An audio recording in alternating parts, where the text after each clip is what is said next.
Wow, huge news this morning. Benjamin Sesko has finally found a home. Yeah, he's going to be playing on Manchester United next season. This is kind of crazy. Benjamin Sesko was linked with so many teams this transfer window, and he's finally found a home. And out of all teams, it's Manchester United. They're low-key making some crazy plays. So we got to talk about it. We got to break it down, and I'm going to give you guys my thoughts on Benjamin Sesko. Now, Benjamin Sesko, to me, you are betting on more of a player that is going to continue to grow and grow. Only 22 years old. I think he is like 6'6". He is absolutely a giant.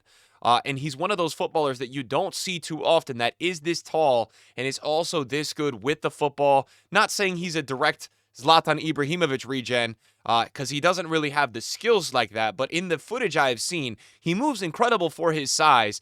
And he has a thunderbolt of a strike. If you watch some of his best goals in his career, this guy is capable of scoring. We're talking upper 90, 20, 25-yard long shot rips. Definitely knows how to score the football. Not just a in-the-box goal scorer, although can provide that. Also has an aerial threat. I think we would have to put him right now in world football as a top 5 most athletic strikers in the world. This guy does freakish things for his height and his overall ability. Still a bit more of a raw product, not put in the most incredible goal tally or return when it comes to, his run in the Bundesliga. He's had, I think last season he had 13, 14, 15 goals in the Bundesliga. So nothing insane. It's not like he lit up the league. It's not like we're talking about a Jokic type signing that literally just dropped back-to-back seasons of like 50 goals. However, I think he's going to be a really, really important asset to this United team. And I'll tell you this, I actually like the condition of where Cesco is going to join into. I actually like this from United. United is playing no BS, and they really, to me, stood on business. They told a certain group of players, Garnacho, Rashford, Sancho, Anthony, you're not a part of this project. And if there's one thing I respect about Amorim, he has been really vocal with what he wants. This is really his first year now, his first official year, his first official full summer, his full camp, his full, we can decide who we want here and we don't want. I'm not just walking into the project where we have seen other managers not know how to manage it all the time. At many clubs, try to make everybody happy. And you know what? I respect whatever happens with Amorim this season. Look, if we get to a situation where we're in November and Manchester United are in 12th place, Amorim's going to be on the hot seat, right? Because he's really gotten what he wanted. And now we're looking at this United team saying, wait a second, I forget where they finished last year. It was like 15, 16, 14, something like that. We look at this and we say, and they were horrible in the league to end the year. It was just funny. When you watched United last season, it was laughable. The fans who were watching this video will tell you, they were like so all in on the Europa League final that they just weren't even turning up on match days. Like on the weekends, you were sitting there as a United fan like, what is my team doing? So, look, I think the mentality going into the season is a lot better. I think within a locker room, yeah, it's really important to eliminate players that feel like maybe egos are too big for the project, don't really want to be a part of it. So I like what United have done. They have flushed out, technically not yet, because those players are still United players, but it seems like Amorim's not including them in any of the trainings, any of the team stuff, not going to be giving those glimpses on the news from the stands, like, oh, I'm so unhappy, the diva stuff. He's really kind of organizing this project. I mean, guys, before we get into Sesko a little bit more, let me tell you this. This is the arrivals and what United are spending under really the first transfer window of Amorim. I don't count January. Brian Mbeumo, we went over it the other day. This is a guy that has scored many Premier League goals. Many. And is also versatile. Mateus Cunha, they spent 75 mil was the total fee on both of these players. Both more than capable of scoring goals and providing the attack that United will need. Other players, really, they brought in. They have a couple players, one or two heading back in from loan, and they are still now linked with Baleba, who out of nowhere, that came out yesterday. So let me put it this way. This is now the third attacker that's coming in as an arrival to Manchester United. The third. And so United fans, no matter what happens, and no matter what we say about Sesko, you should be actually thrilled. You should be thrilled because you're bringing in 3 attackers that all do different things well, in my opinion. You know, it's not like you're bringing in all 3 of these guys and they have the exact same role, so they're all fighting for that competition. It's going to be a healthy competition. All 3 of these guys are going to be getting playing time because they're walking into a situation where, me personally, I do rate Xerxes. Unfortunate that he was injured. Diallo's going to be healthy. You had to deal with Højlund last season, who has actually looked good in preseason. It was just a bad last season. But when we take a look at last season as a whole with Manchester United, how did the goals happen? How did they end up in a Europa League final? It's very simple. Bruno put the whole team on his shoulders. When Amad Diallo was not injured, you watch the Premier League games and how they got results. It reminded me of kicking and screaming when they said pass the ball to the Italians. It was pass the ball to Amad Diallo. It was. Don't get it twisted. That's what they were doing. And it was Harry Maguire. Harry Maguire was scoring these guys and producing set pieces, threat, running forward, going out wide. I mean, you look at the Europa League run. How important was Harry Maguire to that? So you can take a deep breath. You can take a deep breath because your club now is spending 240, 250 mil on 3 attackers that all do different things great and are all going to provide you instant attack. Do you know the sleep that Bruno is going to be getting tonight, knowing that he can actually pass the ball to some guys that are capable? And do you know the sleep that you as a United fan deserve to get tonight, knowing that you're not going to have to run Amad Diallo, who really just had his breakout season?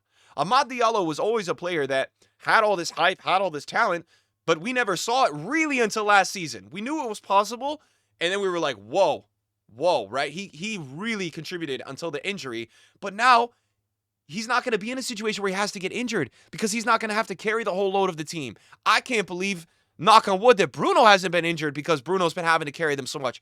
This team would have been relegated last season without Bruno and Amad Diallo. So now you look at this season, you got a lot to be optimistic about. So from watching Benjamin Sesko, what is this guy capable of doing? We talked about it already in this video, right? Aerial threat, super athletic. And you know what? It is important over the length of a season when you bring in guys like Cunha and Mbeumo and guys that can create and guys that can shoot, that you also have other options like Benjamin Sesko, right? A guy that, yeah, he can create, and he's not just an in-the-box threat, but he's also a very, very capable in-the-box threat.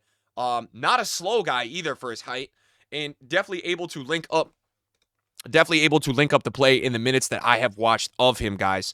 He spent his original part of his career at Salzburg, then he got a move to Leipzig, played well last season, scored a lot of really good goals last season. He's got 16 goals in 41 matches with the Slovenian national team. He's 22, guys, as well. You know, that there is a lot to like about the fact that he's not at that age of 25, 26 when you're paying this fee. You have some time to grow into it, and if it doesn't work out, it's not like the fee is going to get completely nuked, right? So you're not taking as much of a gamble, and that's why the price tags for these players that are this age, 21, 22, 23, 20, are so high because of that. So 13 goals, 5 assists in the Bundesliga last season, 4 and 4 in the Pokal, 4 in the Champions League, so capable of scoring goals. As I said, guys, he's not had over in his career in the last 3 years an over 16-goal season, so just keep that in mind because I think when United fans are going to see this today, right, they're all going to look at this saying, oh, my God, you know, I don't know if this is going to be the right screen. Yeah, it is. Oh, my God, Benjamin Sesko is going to win the Golden Boot for us, man. Look, this is a positive deal. He's here till 2030. He's bought in on the project. He wants to go to United. He's getting the money to go to United. And Amorim clearly wanted him. And you know what? I'll tell you this. I haven't made my Premier League predictions yet, and we'll show you the team.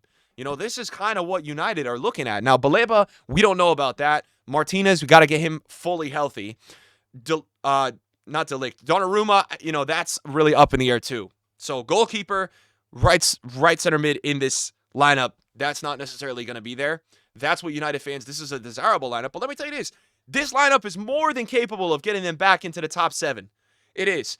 And that would be a massive positive based on last season. Okay, based on last season, because United were in the dumps last season. They were. Now, the positive is, well, again, there's a lot of positives this season. I know people are going to say this is a cope. They have only the Premier League to focus on this season.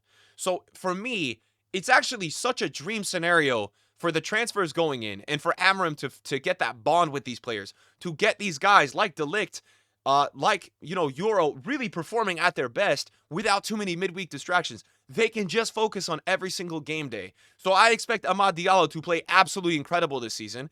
And I expect these new signings to play really well because I think they're walking into a situation that we haven't really seen at United. All these years, all these players that join United, there's all this pressure. There's all this, oh my God, you have to get us back to first place. Oh my God, you have to get us back to the last 8 in Champions League. What happened to Manchester United? I look at it so differently now. I'm like, this team went so low last season that they're walking into a scenario where they're going to have 1 or 2 games a week, you know, maybe 3 on the week if they have a cup game, but for the most part, 1 or 2, and they're going to be able to grow into it. I mean, there's no way, and I know that United fans are going to sit here and saying like, bro, don't jinx us. But guys, there's no way. This lineup is so much better than the lineup that they were going out with at times last season. You know what Ten Hag had to do with this team at the end of what they were doing, where he was putting McTominay up top, like Maguire up top. Bruno was playing striker. Like, let me just tell you that. Bruno was playing striker. Okay? So they've brought in the attackers because they damn well needed it. I still think they need another midfielder.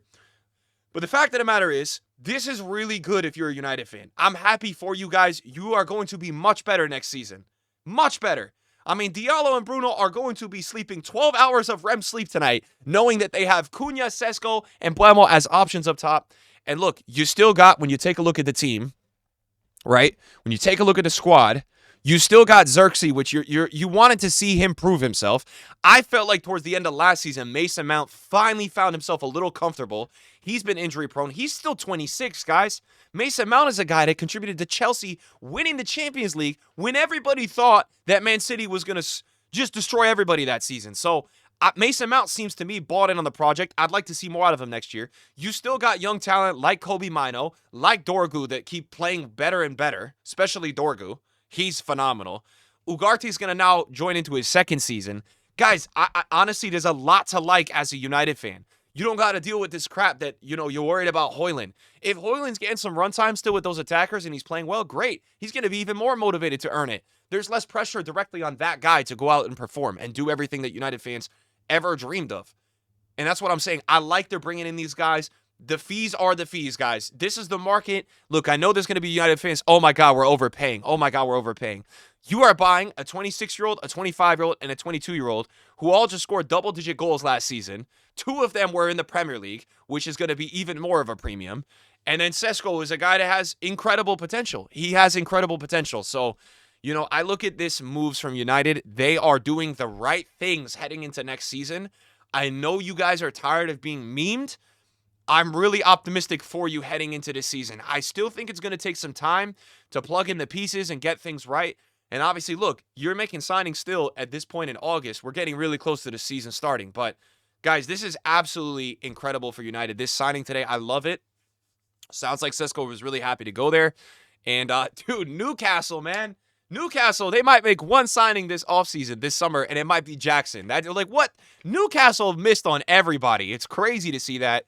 We still have some moving pieces, guys. That's why I have not made my Premier League predictions yet. We still have so many teams making plays. But in the end, guys, if you are a United fan, I think this is really good. Like, I'm looking at this lineup, and I like this lineup a lot. Now, Baleba and Donnarumma, this is the dream, for Amorim's system. And look, this is the season that we're going to see really what Amorim, what he's got. What can he cook? How does his team look? But, expect Bruno to completely thrive, guys. Expect Bruno to absolutely thrive in this system. And just know that if you're a United fan, you actually have some depth.